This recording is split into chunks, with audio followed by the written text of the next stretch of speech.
Assalamualaikum warahmatullahi wabarakatuh. Sebuah berita yang sangat populer, tentu saja, bikin rakyat Indonesia bahagia. Pasalnya Menteri Keuangan yang baru telah membuat gebrakan bikin pejabat lain ketar-ketir. Dan inilah pengamat politik, ucap Indonesia butuh 10 Purbaya jika ingin Indonesia maju. Di sini ada 10 kotak Pandora kalau memang Prabowo mau membuat pemerintahan bersih dan membuka semua kesalahan masa lalu tanpa ditutupi, ada 10 Purbaya dibutuhkan. Selesai Indonesia, baik. Selesai Indonesia. Satu, di ATR BPN itu harus ada Purbaya untuk memberantas mafia tanah. Di ESDM itu harus ada Purbaya untuk membuka mafia tambang. 4,6 juta hektar tambang ilegal aja lo ya, apalagi setengah lagi ilegal itu pasti.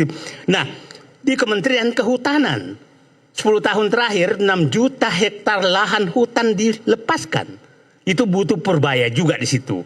Yani di KKP Kementerian Kelautan dan Perikanan, ekspor pasir, pagar laut dan lain-lain itu butuh Purbaya. Yang kelima, Kemensos, bantuan-bantuan sosial yang belum diperbaiki datanya sekarang itu triliunan juga, puluhan triliun, itu butuh Purbaya juga membuka siapa yang melakukan penyelewengan ini.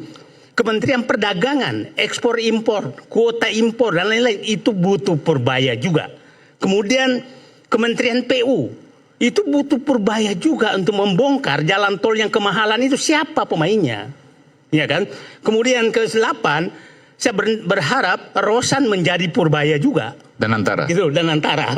Nah, ya itu harus menjadi Purbaya juga untuk membongkar semua siapa yang mengatur kerjasama dengan Gotoh dan lain-lain dengan BUMN semua. Siapa punya pembangkit listrik paling banyak dengan PLN itu dibuka semua supaya diperbaiki. Kemudian Kementerian Perekonomian itu butuh orang Purbaya di sana supaya PSN siapa aja sih menikmati.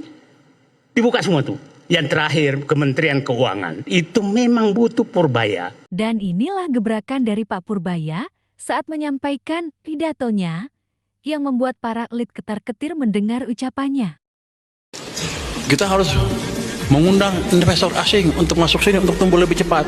Tanpa FDI, tanpa investor asing, kita nggak mungkin pertumbuhan ekonomi cepat.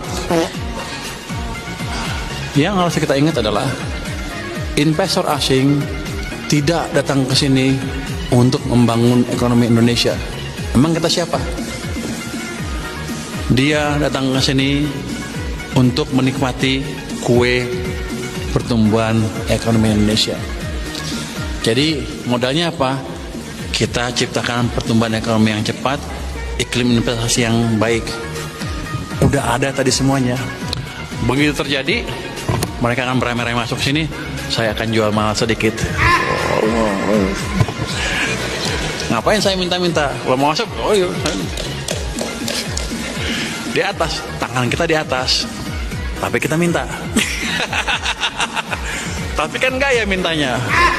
Kan kalau acuan utang, bahaya besar apa enggak, itu bukan dilihat dari nominalnya aja, tapi diperbandingkan dengan size of the economy-nya.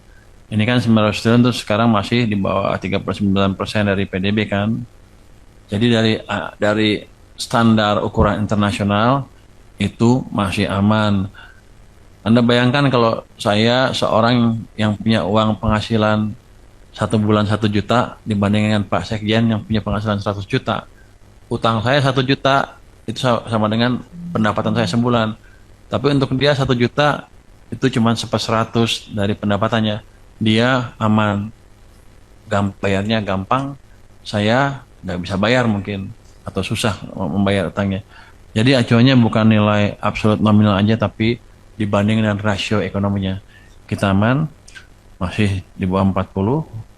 Maastricht Treaty kan 60%. Negara-negara Eropa di atas 80 kebanyakan, banyak yang 100, bahkan Jerman mendekati 100 loh. Amerika 100% lebih, Jepang 250% lebih. Jadi Singapura juga tinggi sekali. Jadi dengan standar itu kita aman. Tapi ya, jadi utang itu jangan dipakai untuk menciptakan sentimen negatif ke ekonomi kita. Karena dari standar nasional, dari standar internasional yang ada di mana-mana, kita cukup prudent. Tapi ya, kita akan mencoba mengurangi penerbitan utang semaksimal mungkin, seoptimal mungkin. Dalam pengertian begini, kalau saya utang pun, itu pemakainya harus maksimal, jangan ada kebocoran, harus menciptakan pertumbuhan ekonomi, meningkatkan kesejahteraan seoptimal, semaksimal mungkin. Depan kita akan coba kontrol belanja pemerintah kita supaya lebih baik, sehingga yang nggak perlu-perlu saya bisa mulai potong. Bukan berarti saya memotong program pemerintah, tapi saya memotong program-program yang tidak efisien, yang hanya memboroskan uang negara yang sebagian tadi diperoleh dari utang. Jadi akan kita menciptakan belanja yang lebih bertanggung jawab ke depan. Barang-barang selundupan saya tutup. Yang suka main selundup, saya tangkap. Bentar lagi ada tangkapan besar-besaran. Saya nggak peduli di belakangnya siapa. Dan belakang saya presiden kan, paling tinggi kan ya, paling tinggi di sini. Pasti beres. Rokok saya akan beresin. Tekstil, jadi rokok. Habis itu tekstil, habis itu baja, habis itu satu persatu saya yang kejar satu persatu. Itu akan meningkatkan tadi tax ratio dan pertumbuhan industri domestik.